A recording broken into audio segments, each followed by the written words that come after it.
Bien, hermanos, que el Señor les bendiga. Doy gracias al Señor porque Él me permite una vez más estar con ustedes para hablar de la palabra del Señor. Y vamos a leer en esta hora la palabra del Señor en el libro de Mateo, capítulo 5. Vamos a leer del versículo 1 en adelante. Mateo 5, del versículo 1 en adelante. Doy lectura en el nombre del Señor. Viendo la multitud, subió al monte, y sentándose vinieron a él sus discípulos, y abriendo su boca les enseñaba diciendo: Bienaventurados los pobres en espíritu, porque de ellos es el reino de los cielos. Bienaventurados los que lloran, porque ellos recibirán consolación. Bienaventurados los mansos, porque ellos recibirán la tierra por heredad. Bienaventurados los que tienen hambre y sed de justicia, porque ellos serán saciados. Bienaventurados los misericordiosos, porque ellos alcanzarán misericordia. Bienaventurados los de limpio corazón, porque ellos verán a Dios. Bienaventurados los pacificadores, porque ellos serán llamados hijos de Dios. Bienaventurados los que padecen persecución por causa de la justicia, porque de ellos es el reino de los cielos.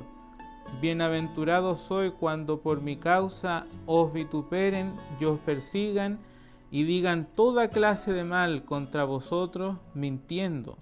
Gozaos y alegraos, porque vuestro galardón es grande en los cielos, porque así persiguieron a los profetas que fueron antes de vosotros. Bien, hermanos, tenemos la palabra del Señor.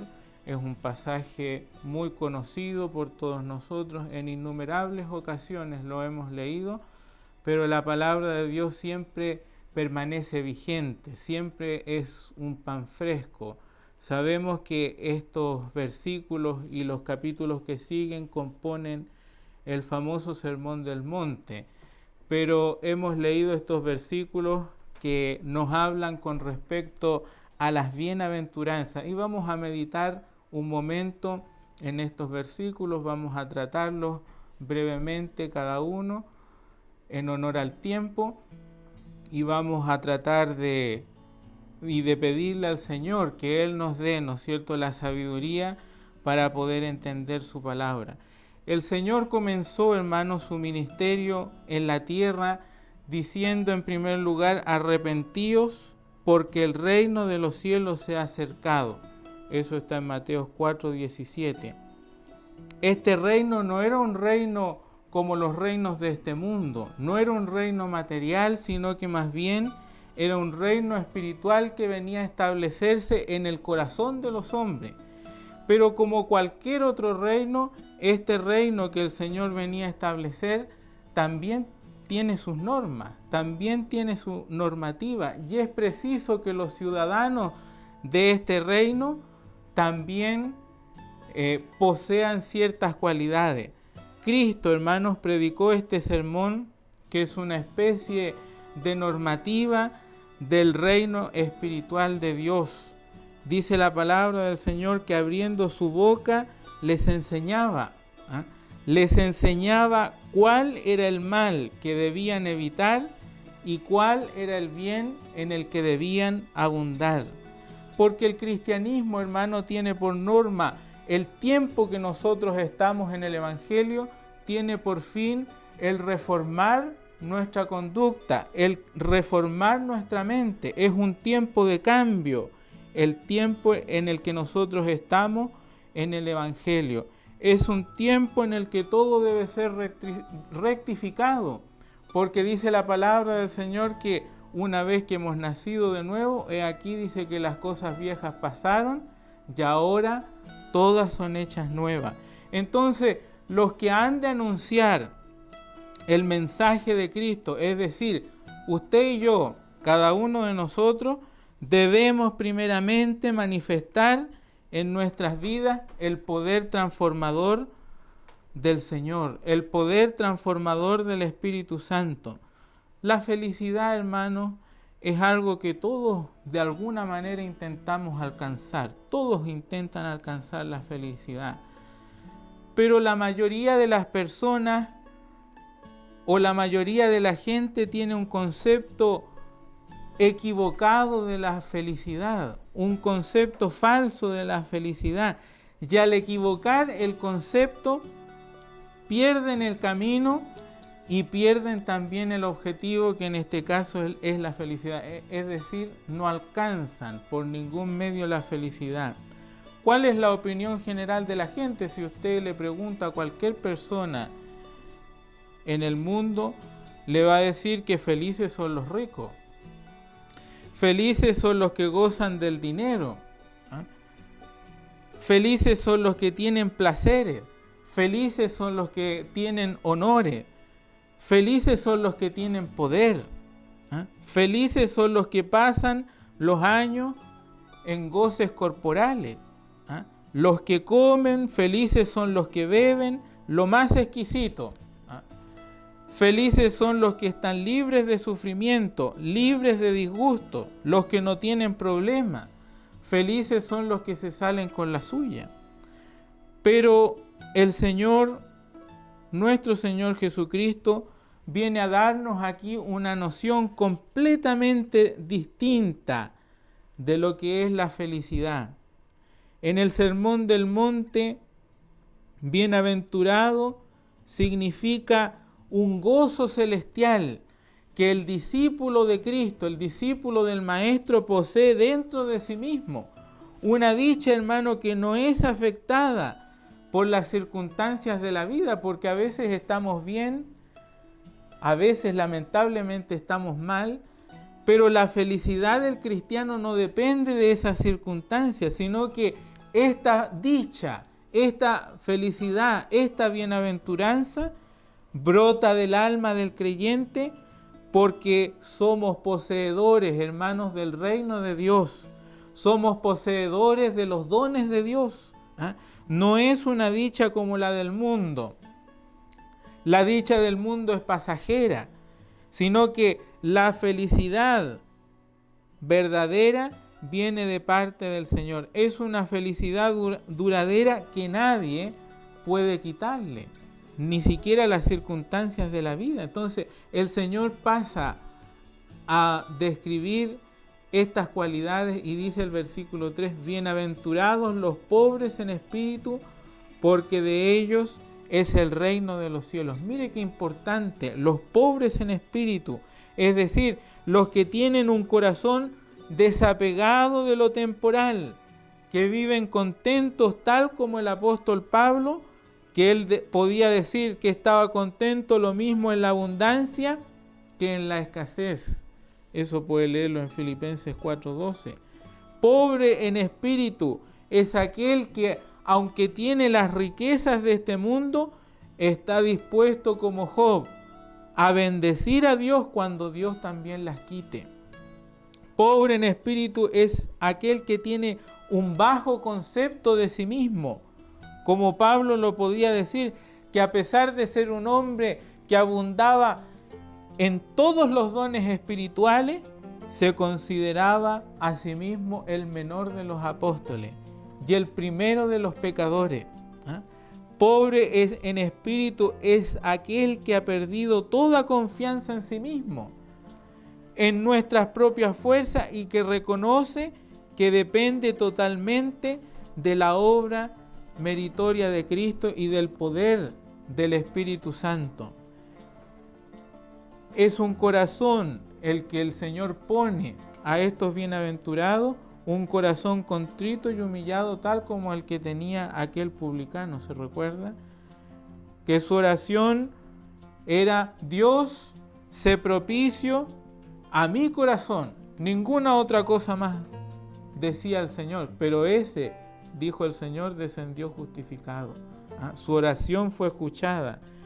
En cambio, no es pobreza de espíritu cuando el pobre codicia las riquezas del mundo, cuando ve con envidia lo que otros tienen. Esa no es pobreza en espíritu. Tampoco, hermanos, es pobreza evangélica la falsa humildad, porque muchos se presentan delante de Dios con falsa humildad, ¿ah? Y dicen no tener ningún don, no tener ninguna capacidad para servir a Dios. Y Dios ha dotado a todos sus hijos de dones y de capacidades para el servicio de la obra del Señor. Entonces, cuando alguien se presenta, hermanos, con una falsa humildad, esto en realidad es ingratitud hacia Dios, ¿ah? Es mentira, es pereza, ¿ah? Es algo que no agrada al Señor, ¿ah? Sino que deberíamos actuar siempre de una manera opuesta y estar siempre insatisfechos de nuestras realizaciones, de lo que hacemos para el Señor, pero contentos con nuestras posibilidades, tal como Pablo, que él podía decir: para todo tengo fuerza en aquel que me da el poder, porque de Él viene el poder, del Señor viene la fuerza, de Él recibimos nosotros la capacidad para hacer su voluntad. Es cierto, hermanos, que no somos nada y que Dios lo es todo, pero cuando estamos unidos al Señor, entonces podemos hacer todas las cosas. Mateo no se refiere, hermanos, aquí a la pobreza material. No piense usted, hermano, que el ser pobre en espíritu significa andar pobremente vestido, o algo similar, sino que son aquellos que saben que no poseen ningún mérito o capacidad para alcanzar al Señor, que reconocen la profunda necesidad espiritual que hay en cada uno de nosotros, porque tenemos que reconocer que somos eternos necesitados del Señor. Necesitamos siempre de la gracia del Señor. Entonces, el que es pobre en espíritu se da cuenta de que le falta la justicia que agrada a Dios para llevar una vida santa. ¿Qué sería lo contrario, hermanos, a la pobreza en espíritu? Por ejemplo, la actitud de la iglesia de la Odisea. ¿Se recuerda? Cuando dice: yo soy rico y me he enriquecido, y de ninguna cosa tengo necesidad. Eso sería lo opuesto a la pobreza espiritual. Por eso que Pablo decía en el Salmo 73, el versículo 25: ¿a quién tengo yo en los cielos sino a ti? Y fuera de ti nada deseo en la tierra. Dice el versículo 4: bienaventurados los que lloran, bienaventurados los que lloran, porque ellos recibirán consolación. El mundo, hermano, consideraría y considera una afirmación como esta como algo sumamente ridículo, porque si hay alguna cosa que el mundo trata de evitar y que el hombre en general trata de evitar, es precisamente el dolor. Nadie quiere llorar, nadie quiere padecer problemas. El mundo, ¿qué es lo que dice? Olvídense de los problemas, vuélvanle la espalda a sus problemas, hagan lo posible para evitar los problemas, porque las cosas ya de por sí son bastante malas, bastante difíciles, como para que uno vaya a buscar todavía más problemas. Pero el Señor dice aquí: bienaventurados los que lloran. Y Lucas 6 dice: bienaventurados los que ahora lloráis, porque reiréis. Al igual que la primera bienaventuranza, esta no se refiere aquí a llorar en un sentido natural, sino más bien en un sentido espiritual, porque las bienaventuranzas se refieren a una condición espiritual que debe haber en cada hijo de Dios. Cada hijo de Dios debe tener estas cualidades, o por lo menos debiera tenerlas. Estas cualidades no se encuentran en el mundo, sino que las encontramos en la casa de Dios, en la iglesia, o por lo menos debieran estar. La vida de la iglesia, lamentablemente, a veces no es como debiera ser. Esto es debido muchas veces a una vida superficial que llevan los creyentes sin compromiso y que nunca se han arrepentido verdaderamente de sus pecados. Por eso que la palabra del Señor nos llama aquí a llorar, no por los problemas, sino a llorar por nuestros pecados. Algunos buscan solamente gozo y felicidad, pero primero debe haber convicción de pecado. Primero debe haber arrepentimiento para poder experimentar el gozo que Dios nos ofrece a través de su palabra. Si miramos nosotros el ejemplo supremo, que es Cristo, dice la palabra de Dios que por el gozo puesto delante de Él, sufrió la cruz, menospreció el oprobio. Es decir, para recibir esa bendición que Dios le tenía reservada, primero fue necesario que Él padeciera en la cruz. Y en términos similares el apóstol Pablo dice en Romanos 7, miserable de mí, ¿quién me librará de este cuerpo de muerte? Y esto, hermano, nos enseña algo de lo que en realidad significa llorar, cuando dice aquí el versículo, bienaventurados los que lloran. Porque Pablo, ¿qué era lo que él deseaba? Deseaba ser revestido de aquella habitación celestial. Por eso que dice, ¿quién me librará de este cuerpo de muerte? Porque esta carne, ¿qué es lo que desea? ¿Desea hacer la voluntad del Señor? Claro que no. Lamentablemente la carne desea hacer lo que es agradable a la carne, pero eso no nos beneficia en lo espiritual. Por eso que el apóstol Pablo, ¿no es cierto?, se expresaba de esta manera. Si nosotros, hermano, después, al final del día, oramos al Señor y hacemos un recuento de todo lo que hemos hecho durante el día y nos preguntamos qué es lo que hemos hecho, qué es lo que hemos dicho, qué es lo que hemos pensado, cómo nos hemos comportado. Y lamentablemente nos damos cuenta de que hay cosas que no debimos haber dicho, cosas que no debimos haber hecho.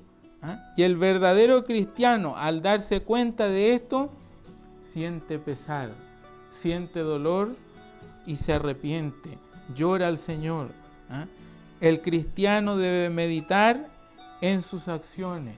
Debemos preguntarnos, hermano, ¿qué hay en nosotros que hace que nos conduzcamos de tal forma? ¿Por qué nos irritamos a veces tan fácilmente? ¿Por qué a veces tenemos mal carácter? ¿Por qué no podemos dominarnos a sí mismos como la palabra del Señor nos manda? ¿Por qué tenemos pensamientos hostiles? ¿Por qué a veces tenemos pensamientos de celo, de envidia? Y si no nos lamentamos, si no nos afligimos, si no lloramos por nuestra condición, tal como dice aquí el versículo 4, es porque en realidad en nosotros aún no hay vida espiritual. Entonces debemos meditar en esto, hermano. El Señor nos manda a llorar, ¿no es cierto?, por nuestra situación, por nuestro pecado, a arrepentirnos si es necesario, porque dice que ellos recibirán consolación. Cristo es nuestra consolación, Cristo es nuestra esperanza bendita. Cuando el cristiano mira al mundo, vemos aflicciones, vemos infelicidad, pero nos consolamos inmediatamente porque sabemos que llegará el día en que Cristo volverá a recoger a su iglesia. Y habrá cielo nuevo y tierra nueva donde mora la justicia. Y dice que allí enjugará Dios toda lágrima de los ojos de ellos. Dice el versículo 5, bienaventurados los mansos, porque ellos recibirán la tierra por heredad. Los mansos, estos son los que se someten resignada y alegremente a la voluntad del Señor, a los designios del Señor, a los que muestran toda mansedumbre con todos los hombres, los que pueden aguantar una provocación sin airarse, qué difícil, hermano, sino que permanecen en silencio o dan una respuesta suave, los que permanecen tranquilos mientras otros cometen desatino, cuando en admirable paciencia nos mantenemos dueños de nosotros mismos. ¿Hay dominio propio, hermanos, en nuestra vida? ¿Tenemos realmente ese dominio propio que el Señor demanda? de cada uno de nosotros? Son aquellos, dice la palabra del Señor, los que prefieren sufrir y perdonar 20 injurias, como alguien bien dijo, antes que vengarse de una sola. El Señor dijo claramente: aprended de mí, que soy manso y humilde de corazón. Y mire qué importante: y hallaréis descanso para vuestras almas. Ellos recibirán, dice el versículo, la tierra por heredad cuando Cristo venga a reinar. Entonces, la fuente de esta mansedumbre es Cristo, que imparte esta mansedumbre al hombre que somete su propia voluntad a la voluntad del Señor. En el castellano, hermanos, si nosotros nos damos cuenta, el término manso que aquí se utiliza corresponde a un animal que es dócil, que se somete al control de su amo, al control humano. Es decir, un espíritu suave, apacible, que no reacciona mal ante las ofensas. Es lo contrario al espíritu orgulloso, impaciente, los que buscan vengarse, aquellos que son violentos. ¿Cuánta violencia, hermanos, nosotros vemos hoy día en este mundo? ¿Y qué sacamos en limpio de eso? ¿Qué beneficio hay en eso? Al igual que el amor que describe Pablo, dice que no se irrita, no guarda rencor, todo lo soporta. ¿Estamos dispuestos a soportar todo por la obra del Señor, por la causa del Señor? El mundo, hermano, tiene un concepto de que el hombre manso en realidad es un hombre tímido, un hombre débil, un hombre sin firmeza de carácter. Pero la mansedumbre, hermano, implica dominio propio. Es fortaleza, como alguien bien dijo, es fortaleza revestida de suavidad. Y seguimos avanzando, dice el versículo 6, bienaventurados los que tienen hambre y sed de justicia, porque ellos serán saciados. Hay quienes, hermano, entienden esto como si se tratara de aquellos que sufren opresión o violencia o cualquier otra injusticia y dejan a Dios su causa con la confianza de que a su debido tiempo Dios les hará justicia. Pero en realidad lo que esta bienaventuranza se refiere, y el tenor general de todas las bienaventuranzas, va mucho más allá por encima de una vindicación social. No se refiere a vindicaciones sociales. La palabra justicia aquí tiene un sentido espiritual mucho más elevado, mucho más importante. La justicia, el hambre y sed de justicia, es tener un anhelo de rectitud personal, tal como lo hizo Daniel. ¿Se recuerda usted de Daniel? Daniel dice que él propuso, el capítulo 1 de Daniel dice que Daniel propuso en su corazón no contaminarse con la comida del rey. Porque, hermanos, en una situación así como la de Daniel, habría sido muy fácil haberse acomodado a la situación en la que estaba y haberse evitado problemas. Pero ¿cuál era el deseo de Daniel? El de agradar al Señor, el hacer la voluntad del Señor, incluso en esa situación tan difícil, tan complicada. Por eso que él propuso en su corazón no contaminarse con la comida del rey, y Dios lo bendijo. Dios fue con él en todo lo que él hizo. Entonces, aquellos que tienen hambre y sed de justicia son los que tienen su interés puesto en el Señor Jesucristo, los que tienen puesto su interés en la gracia del Señor, en las promesas del Señor, en la santidad de Dios. Todo esto es justicia. Los que han nacido de nuevo, dice la palabra del Señor, nos da a entender que tienen hambre y sed del alimento espiritual. Y sabe usted, cuando el cristiano se nutre del alimento espiritual, y una vez que está satisfecho, ¿qué cree usted que es lo que pasa? No se harta, el cristiano no se harta del alimento espiritual, sino que tiene todavía más necesidad del Señor. Y solamente Dios puede satisfacer esa necesidad espiritual. En ninguna otra parte podemos nosotros encontrar satisfacción. Solo Dios puede llenar el alma. dice aquí la palabra del Señor, Dios colma de bienes a los hambrientos. Lucas 1:58. Dice que satisface el alma cansada y sacia a toda alma entristecida. Jeremías 31, el versículo 25. Y seguimos en el versículo 7, dice, bienaventurados los misericordiosos, porque ellos alcanzarán misericordia. Mire qué importante, hermano. Al igual que el resto de las bienaventuranzas que ya hemos leído, también esta bienaventuranza constituye una paradoja, porque los misericordiosos no son tenidos por personas muy sabias. Es poco probable, según la opinión del mundo, que una persona misericordiosa se haga muy rica, por ejemplo.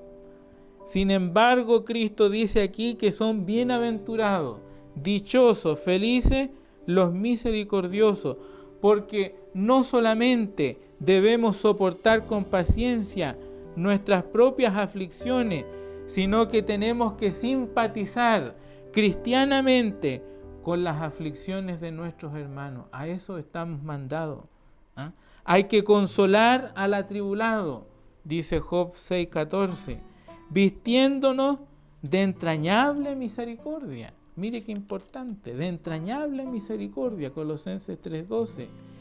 Tenemos que sentir compasión de las almas de nuestros prójimos, tratar de ayudarles en lo que sea posible, tener compasión por aquellos que ignoran muchas veces las cosas de Dios e instruirles en la medida de lo posible, tener compasión por los que son descuidados y amonestarles, tener compasión de los que se encuentran habitualmente en el pecado, arrebatándolos del fuego, dice Judas el versículo 23.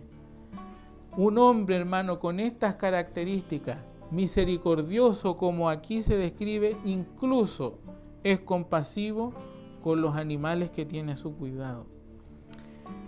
Dichoso, dice el Salmo, el que se preocupa del pobre, porque en esto, hermano, nos parecemos a Dios, cuya gloria está precisamente en ser misericordioso. Dice que Él es lento para la ira y grande en misericordia. Más felicidad, dice el libro de los Hechos, hay en dar que recibir, porque ellos, dice el versículo que hemos leído, alcanzarán misericordia. Misericordia de parte de los hombres cuando sea necesario, pero especialmente la misericordia de Dios, porque Dios es misericordioso, se mostrará misericordioso con aquel que es misericordioso. Dice el versículo 8, bienaventurados los de limpio corazón, porque ellos verán a Dios. Qué importante, hermano, es que nuestro corazón pueda ser limpio. Debemos lavar de maldad el corazón. Así dice Jeremías 4, el versículo 14. Debemos levantar nuestras manos hacia Dios, no solamente manos limpias, sino que Dios también nos pide un corazón puro.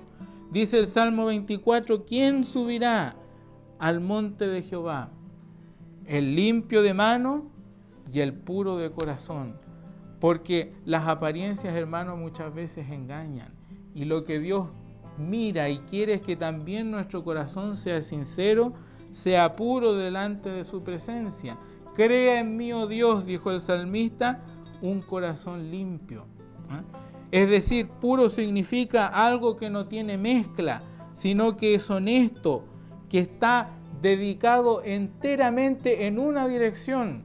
Pero ¿qué pasa cuando el corazón tiene intereses allá, tiene intereses acá? ¿Podrá presentarse puro delante de Dios? Cuando decimos y nos referimos, por ejemplo, al oro puro, entendemos que aquello es precisamente oro, que no tiene imperfecciones. Por eso que el Señor nos manda a ser sin mancha, es decir, sin suciedad, sin contaminación, agua clara sin barro. El corazón debe conservarse enteramente para el Señor. Bienaventurados los pacificadores, porque ellos serán llamados hijos de Dios. Mire qué importante, hermano, la declaración que aquí hace el Señor. Y el libro de Santiago nos aclara esto un poco y nos dice que la sabiduría que es de lo alto es primeramente pura, como dice el versículo que leímos anteriormente, limpios de corazón, pero dice que después es pacífica. Los bienaventurados son puros primero para con Dios, pero pacíficos para con los hombres. Son pacificadores los que tienen una disposición pacífica, que consiste en amar, en querer, en desear y disfrutar la paz, vivir en la paz. Los que observan una conducta pacífica en todo lo que hacen y una conducta pacificadora, y hacen todo lo posible por preservar la paz, de forma que la paz no se quiebre, y por reparar aquella paz que lamentablemente muchas veces se quiebra. Dichas personas dice que son declaradas por Cristo como felices, porque colaboran con Cristo, que vino a este mundo a matar la enemistad y a anunciar las buenas nuevas de la paz. Así dice la palabra del Señor. Serán llamados hijos de Dios y Dios los recompensará como hijos suyos. Mire qué bendición, hermano, más grande, el ser llamados hijos de Dios. Dios los recompensará. Pero si esta, hermano, es la bendición para aquellos que procuran la paz, para aquellos que promueven la paz, hay de aquellos, como alguien bien dijo, que promueven la guerra. Hay de aquellos que promueven la discordia, las divisiones. Que el Señor nos ayude. Y ya para terminar, el versículo 10, el 11 y el 12 terminan diciendo: bienaventurados los que padecen persecución por causa de la justicia, porque de ellos es el reino de los cielos.